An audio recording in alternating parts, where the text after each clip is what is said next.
These figures are combination of good product and some of godly feature, which are price and this moving eyeball. Plus, you got this joint that can extend so much to a degree it will looking weird or absolutely helping you achieving heavenly pose. So this is new. I never had any human figure before. All I had so far are big and small robot, so it is somehow exciting and confusing, and we'll talk about it. In front of me today are front armor girl from Chinese brand Snail Shell. I know this brand quite a while and I finally tried their product because the design reminds me of this meme. So this product somehow comes in pair. One are the armor version and the other is the naked version. Let's see what comes in box.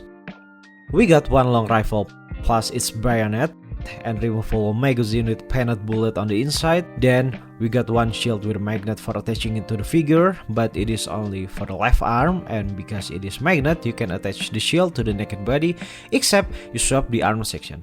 Then we got some hairnet. Next we got 2 action stand, then 4 piece of face including 2 on the figure already. And this is the main course. With a sprinkle of magic, we had moving eyeball on the face. The eyeball could move with the small screwdriver-like peg. Look at that! I don't even remember any figure that could do that, or in this case, any human figure at all. Because I had no human figure at all.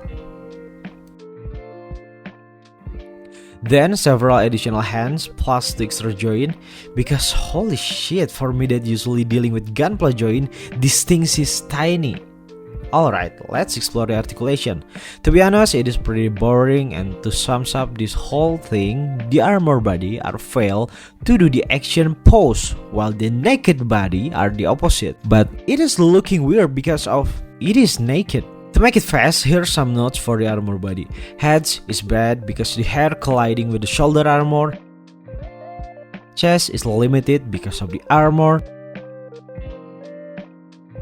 The right arm can fully bend because of, again, the armor. Skirt armor are there, but the front is the most annoying thing in this figure because on how they were designed, I can pull both legs at the same time without it looking weird.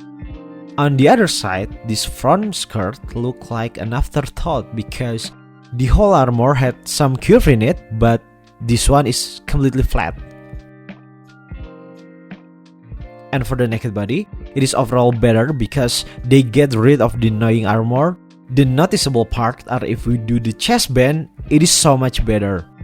Then, this is the part that separates these two. We got this underwear-like part that resembles the whole hip section to the back. This part helps us to do better split. And some tips for me to make it not look weird. It is better to just extend one leg at a time. And lastly, we got this nice sculpted feet. If you are into feet, this is the way. Why Japan never think of this? Or I just don't know any anime figure that had this feature, which I think is game changing.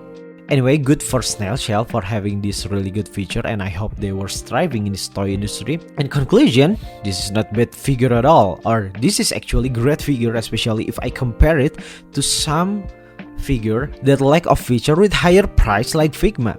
The Snail Shell figure is absolutely good.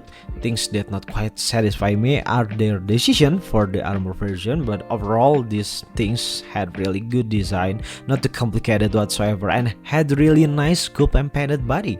Look at that.